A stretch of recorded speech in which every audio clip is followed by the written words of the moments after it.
Oh, wait. Okay, let's get to the Elf Song Tavern.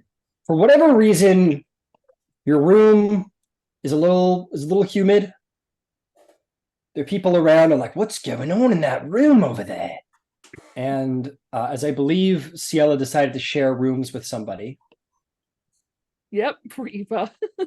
Well, for whatever reason, I'm gonna say forget that because there's no rooms with two. Here, I'm gonna quickly modify. I'm gonna give this room two beds. Watch this. Oh, sorry, you like seashells? Oh, it's too bad. I can't see You're gonna anything. get two beds instead.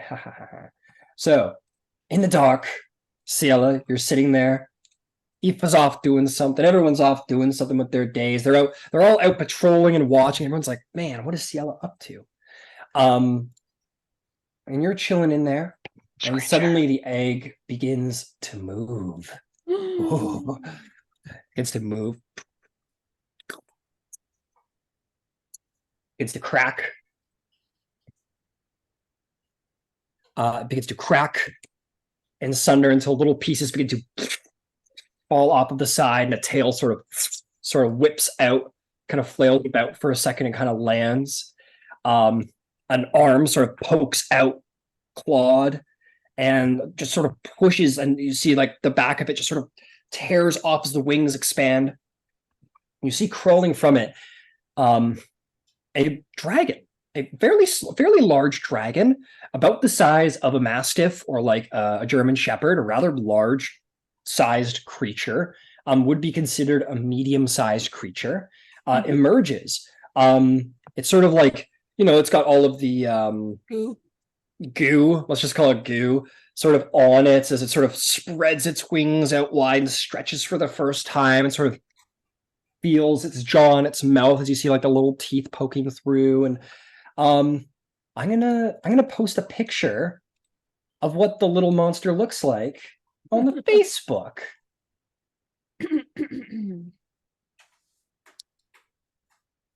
Here, boy. Julie, do the thing. Do the thing.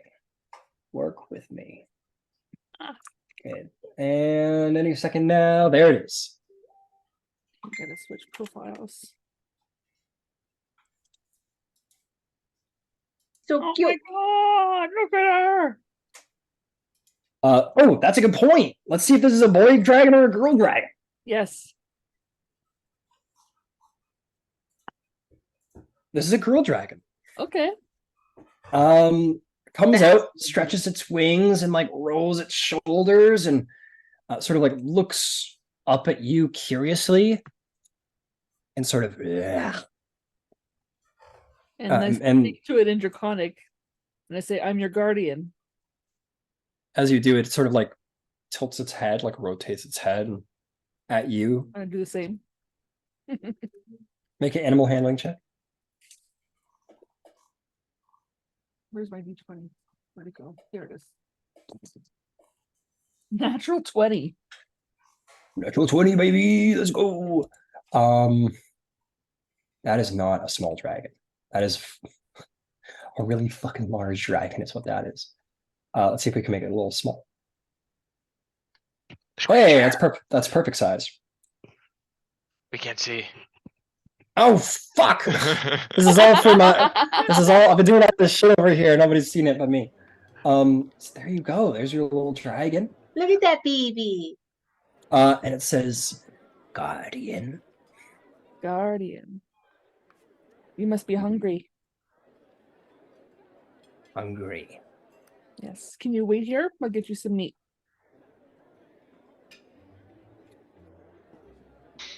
What did you get on your animal handling?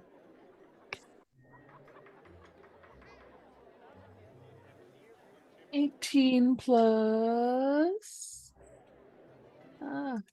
character sheet. 18 plus 5. 23. That's pretty good. You sort of like, you spend a couple minutes with it as sort of establishing a trust, sort of a touch. You know dragons to be very solitary creatures. They don't bond quite like mammals do. Yeah. A little more reptilian in disposition.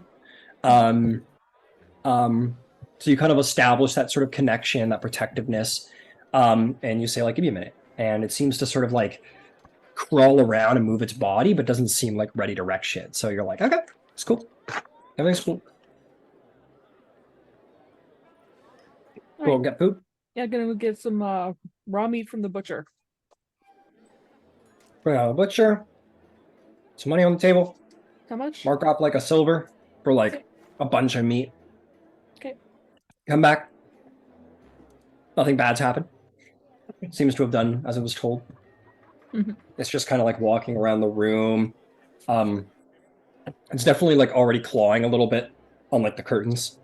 Yeah. Oh, okay. We can go outside soon. All right. Just let me clean this up. We'll And go you start outside. like giving it food, and it like Yeah. it starts tearing it immediately. It's already ready. It's a carnivorous creature, for the most part. And it's just like feeling its jaw and feeling its body, and it's like moving around a bit. It goes, and it's sort of like learning how to use its tongue. It's going, how? Who are you? My Ah. name? True. And it sneezes and like little it's on the ground. It sort of like sniffs it curiously. Nice. Well, I'm your guardian. My name is Ciela. And your name? Name. I think I got it. Lyragoth. Largoth. Yes. Largoth. You Yeah. establish your name with your dragon? Mhm. Is there anything you'd like to do at this immediate time? Bond with it as much as I can. Oh, not that. So here's what I'm going to say. You guys all wait up, watching around the city. You guys are sitting around basically the district where the caravanners all are. Out of the Basilisk Gate is a little neighborhood called Blackgate. So you guys set up shop in the various tents and taverns and places over there and await someone to come. And Ciela doesn't show up for most of those initial days. Just sitting in your room, Ciela, using the power of the primeval, using your own skill of dragon, your knowledge of dragons, and your skill with bestial creatures, and establishing this bond to the best of your ability. And you're going to learn, true to this creature's sort of upbringing, it is it's kind of a dick. Like, it's not like it hasn't distributed like particularly like downright evil qualities, but like at one point it like catches a mouse and it like literally rips it apart piece by piece, like plays with his food and like just like truly like violently and cruelly like eats it. You're like, oh fuck. It just seems to sort of like enjoy the process of like killing the mouse. Okay. Do you want to establish your dragon's personality? Sure. Okay, roll me a d8. You also notice that it kind of rotates its head side to side as like a sort of mannerism whenever you talk to it. Like Data from Star Trek. Yeah, a little bit. It's a 5.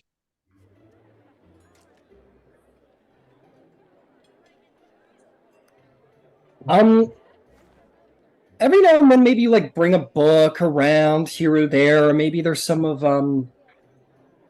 maybe it like wants to read and you grab some books from Erebir, and it seems to immediately cling on to the idea of magic, magical knowledge, and starts sort of like obsessing in that way. So it seems very, very intent upon gathering magical knowledge. Roll me another one. Roll me another d8.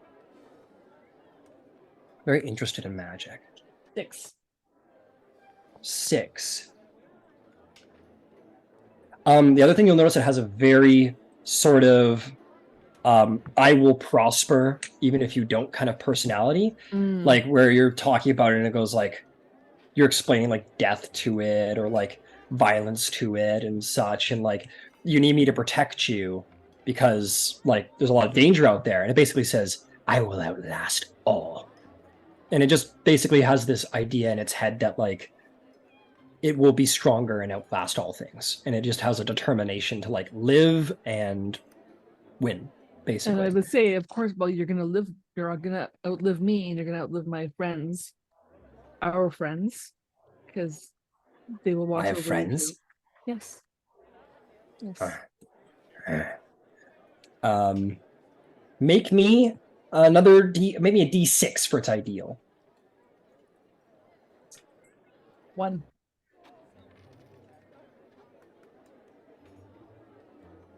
Riding on the coattails of that last little personality trait, you would notice that this is a particularly envious creature.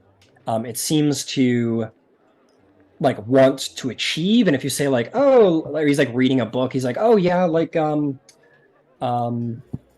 yeah, like Aravir's read that book like 3 times, and he like settles into like reading it. Like even if he kind of half baked does it, he reads it 4 times.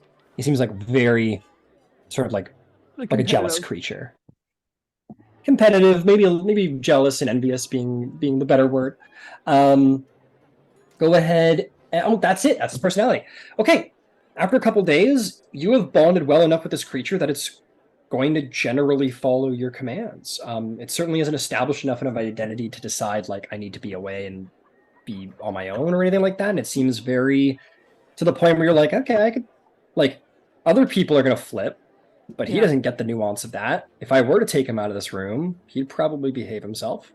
And you're like, you've got him pretty well trained. He's a pretty intelligent being and understands he needs to. Girl dragon. She, right? It's a she. So I explained to her that if she goes outside without us and without a disguise, which we will do, then people will band together to attack us. So we should keep a low profile. It looks a little like because arduous people at are that, afraid of what they do not understand. Right, what they don't understand. They don't understand. Okay, fine. Yes, fine. I do it. I do what you say. You protect. I'm only looking out for your best interest. Awesome. And yeah, he seemed like for the time being, he's very much like I'm on a roller coaster, and this person knows how the roller coaster works. I'll follow him along. Certainly doesn't have enough singularity of mind to be like I need to go off on my own. It seems very well attached to you as the guardian. Okay, we're gonna steer away from that. Yes. Now that you have your wonderful guardian or your wonderful dragon. And what's its name again, just so I can put that down officially? Lyragoth. A name that will strike terror into the hearts of bad people for sure. Oh, put an apostrophe next to the Y. Got it. Lyragoth. Lyragoth. Love it. Meanwhile, back in the surface world, you guys, the rest of you, Aoife, Star, Terrence, and Sarai Burton, are all going to notice that your search is going to bear fruit. As you are there, you are going to notice some familiar faces from the camps. From being in and out of the dragon camp, you're going to begin to notice some familiar faces. Faces that don't recognize you, or you have like oh, fuck. But they don't seem to recognize you. You don't seem to have... Anyone that you were a significant threat against didn't survive the next day. Seems to be the trend. So anyone here that you recognize doesn't seem to recognize you very much. But you do begin to recognize dragon cultists and mercenaries coming out of the woodworks. And you get the sense that you have effectively sort of tracked down the dragon cult. They're here. They're getting ready to move north. And as you guys begin to sort of investigate, you guys will begin to notice... well, I'll ask that. You guys have... they're not gonna like be here and leave immediately. That's not quite how it works. But as you notice the dragon cultists beginning to file in, is there anything the party would like to do in response? You guys do have to get hired on by some of these carts as one thing on your to-do list. Is there anything you'd like to do sort of investigating the cult? would like to investigate. Okay. Maybe Yeah, maybe Terrence? just eavesdrop on him. Yeah. Okay. Terrence, make me a perception check. Star, make me an investigation. Okay. Wait, am I holding a 20? There we go. 18. 14 perception. 14. So I'll start with you, Terrence. You pick up a couple things here and there, nothing truly suspicious. Like they're not like, did you get the drugs? It's nothing like that. But it is like they do talk about the management of cargo. They're like, okay, like a hood, these people, they're going to be just sort of they can't have any like scissor wagons in the city, so we're gonna have to move it by hand through the city, make sure that there's a god appointed for every person. And it just seems that they're sort of moving all of the goods by hand through the city. And you get a sense of where they are, and which leads to your check, Star. You go sort of like following their route through the city and watching, and at a certain point, you are going to catch wind of you're going to catch wind of someone you haven't seen before, but the rest of the party has. Oh. And your sister did. Oh no. You see that, and this isn't an unusual thing, but you guys here in Baldur's Gate, a lot of the patriarchs will do this as well. But you do see a curtained planquin traveling through the city, and that is essentially, when like four people have like this little like seated curtained area, and it's just like one person inside moving through the city, and like four people will sort of like walk them through the city. That's what it is. Palisade. Palisade. Okay, maybe I said it completely wrong. I've got plans. I would still say it's a 4-man carried coach, but anyway. Yeah, it's like a 4-man carried coach. Exactly. Thank you. But it is curtained. And as you're sort of watching, you're like, okay, that's someone important, and these are dragon cultists. Let's keep an eye out. And as you follow along, you're going to see as the curtain sort of breezes past, you're going to look within, and you're going to see a black half dragon. Horns down to the side, rather large in size, sort of like keeping the curtain closed. You know that this person would get probably mobbed if they saw on the streets, because this is a monster for all intents and purposes, right? But is well guarded and well defended as they are making their way through the city to the other side. And as you bring it up with the other people in the party, you would all easily identify this as the Black Half Dragon Resmir, who was in charge of the dragon hatchery. That entire operation was her brainchild. Okay. So you see her come through. You also know that she was the one who was obsessed with torturing Master Leosin for his knowledge. So this is bad. This is a bad person. But yes, you see this individual come through, and between your two investigations, Star and Terrence, you will surmise that they have about 5 big wagons.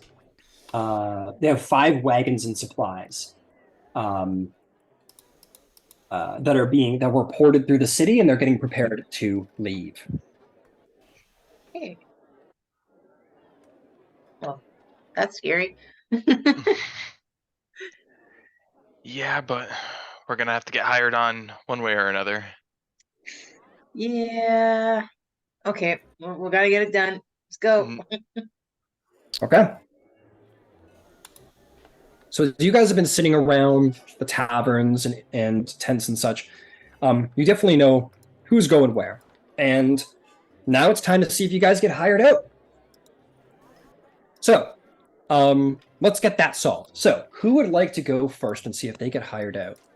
And how well they get hired out?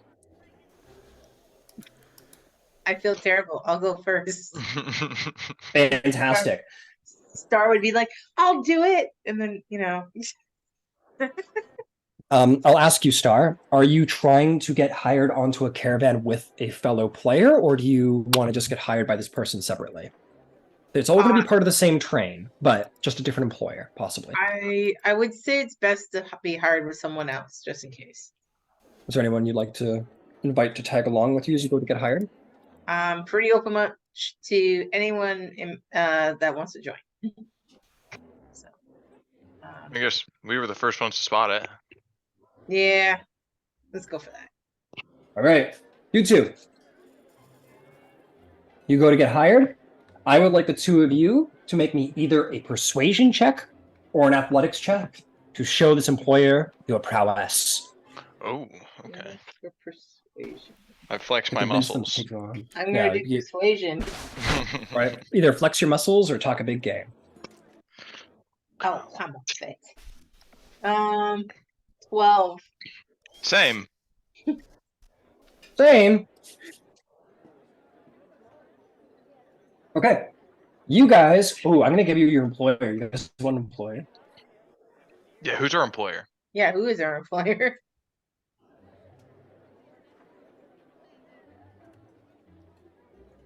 One of you roll me a d10. Who has better luck? I think we're about even right now. You can go for it. Alright, the D10's the 2 dice one, right? No, that's That's- D100. It's one of those. It's the single digit one. It's the one with the single digit, yeah. Okay. Oh, come off it! 0. Oh, that's 10. Oh, okay.